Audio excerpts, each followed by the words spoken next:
Assalamualaikum anak-anak. Selamat pagi.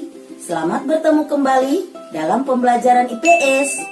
Ayo, tetap semangat mengikuti pembelajaran hari ini ya.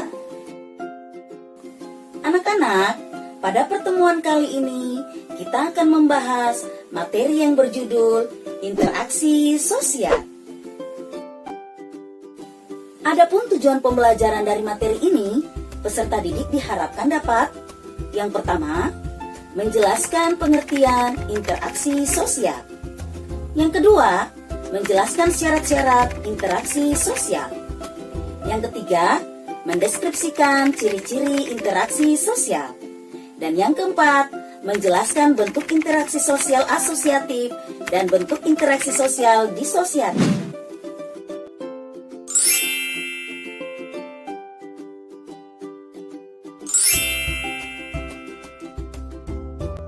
Manusia tidak bisa melepaskan diri dari kehidupan masyarakat karena manusia pada hakikatnya adalah makhluk sosial. Bertemunya seseorang dengan orang lain atau kelompok lainnya, kemudian mereka saling berbicara, bekerja sama, dan seterusnya untuk mencapai tujuan bersama. Kegiatan itu dapat dikatakan sebagai proses interaksi sosial. Jadi, apa sebenarnya interaksi sosial itu? Interaksi sosial dapat didefinisikan sebagai hubungan timbal balik antara individu dengan individu, antara individu dengan kelompok, maupun kelompok dengan kelompok. Dari definisi tersebut, interaksi sosial terbagi menjadi 3. Yang pertama, individu dengan individu.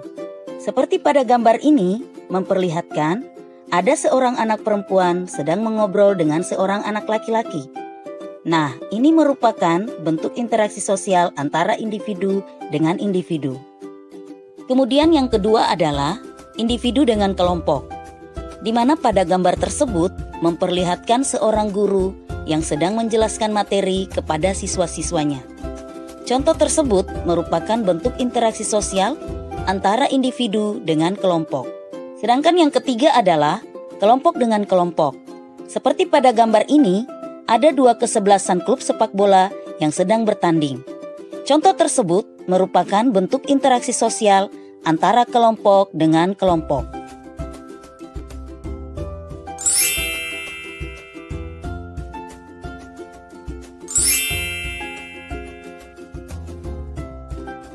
Syarat utama interaksi sosial adalah kontak sosial dan komunikasi. Tanpa adanya kedua syarat tersebut, interaksi sosial tidak akan terjadi. Mari kita bahas satu persatu. Pada dasarnya, kontak sosial adalah cara hubungan sosial antara satu pihak dengan pihak lain. Kontak sosial dibedakan menjadi 2. Yang pertama, kontak sosial langsung atau kontak sosial primer atau tatap muka. Misalnya, berbicara dan berjabat tangan.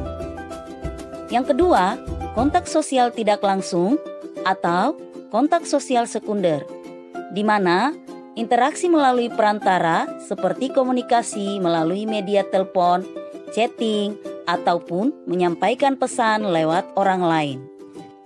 Komunikasi adalah suatu proses penyampaian dan penerimaan pesan, ide, gagasan dari satu pihak kepada pihak lain agar terjadi upaya saling mempengaruhi antara keduanya. Komunikasi dapat dibedakan menjadi 2. Yang pertama, komunikasi verbal.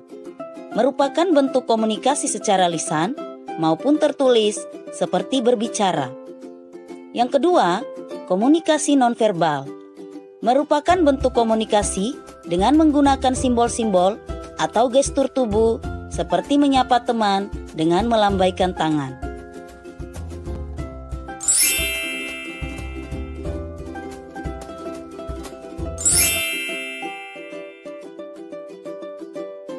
Suatu tindakan manusia dikatakan sebagai interaksi sosial apabila memiliki ciri-ciri sebagai berikut. Yang pertama, jumlah pelakunya lebih dari seorang, biasanya 2 atau lebih. Yang kedua, berlangsung secara timbal balik.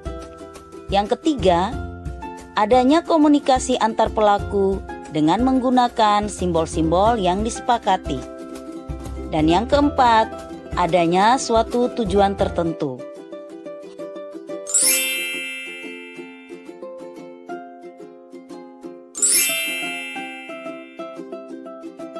Berlangsungnya suatu proses interaksi sosial didasarkan pada beberapa faktor, antara lain, yang pertama, faktor imitasi, merupakan proses seseorang mencontoh atau mengikuti perilaku orang lain.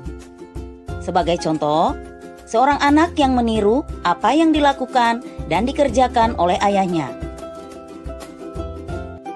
Yang kedua, faktor sugesti, merupakan pengaruh yang dapat menggerakkan hati orang. Sebagai contoh, seorang pasien yang akan berobat ke dokter, pasien tersebut akan cepat mengalami penyembuhan, salah satunya disebabkan adanya rasa sugesti pada dokter tersebut. Yang ketiga, faktor identifikasi, merupakan kecenderungan atau keinginan dalam diri seseorang untuk menjadi sama dengan orang lain. Contohnya, seseorang yang mengikuti dan meniru gaya atau model rambut sama seperti idolanya. Yang keempat, faktor simpati, merupakan kemampuan untuk merasakan diri seolah-olah dalam keadaan orang lain dan ikut merasakan apa yang dilakukan, dialami, atau diderita orang lain. Sebagai contoh, seorang anak yang ikut merasakan kesedihan yang dialami dan dirasakan oleh temannya.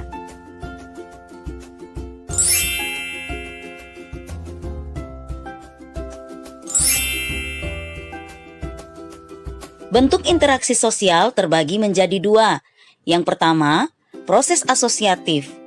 Proses ini terjadi apabila seseorang atau sekelompok orang melakukan interaksi sosial yang mengarah kepada kesatuan pandangan. Proses ini terdiri atas 3 bentuk, yaitu kerjasama, akomodasi, dan asimilasi. Kerjasama dimaksudkan sebagai suatu usaha bersama antara orang perorangan atau kelompok manusia untuk mencapai satu atau beberapa tujuan bersama. Akomodasi merupakan suatu proses yang menunjuk pada usaha-usaha manusia untuk meredakan suatu pertentangan, yaitu usaha-usaha untuk mencapai kestabilan.